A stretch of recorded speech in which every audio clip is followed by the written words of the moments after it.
je vais vous montrer comment nos pensées se propagent et affectent la vie de l'extérieur.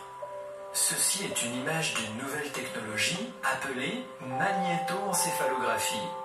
Quand on utilise un électroencéphalogramme, nous posons des fils directement sur notre peau et lisons l'activité du cerveau. Mais quand on pratique une magnétoencéphalographie, la sonde magnétique ne touche pas notre tête. Et pourtant, nous pouvons quand même lire notre activité cérébrale en dehors de notre tête. Contrairement à ce que nous pensions jusqu'alors, ceci montre que nos pensées ne sont pas contenues dans notre tête. Comme je l'ai dit plus tôt, les personnes ne sont pas des particules, ce sont des ondes. Et ces ondes, une fois émises, se propagent, se mélangent, s'enchevêtrent et se connectent les unes aux autres dans le champ d'énergie quantique. Et ceci, peu importe la distance.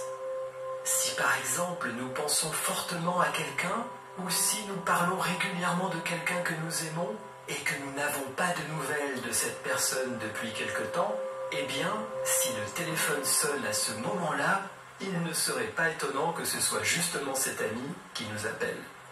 Lorsque nous pensons de manière très positive à quelqu'un, ou l'un de nos proches, eh bien cette personne est capable de lire inconsciemment les vibrations qui lui parviennent et fait un effort pour nous contacter. Mais attention, ce processus fonctionne également dans les deux sens. Si nous avons des pensées négatives envers une personne, elles provoqueront des intentions négatives à notre égard et créeront des troubles à différents niveaux de notre vie.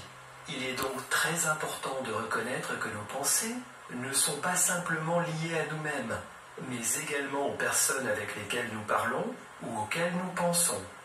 Nous avons le pouvoir de modifier le monde qui nous entoure en prenant conscience et en modifiant notre façon de penser. Par exemple,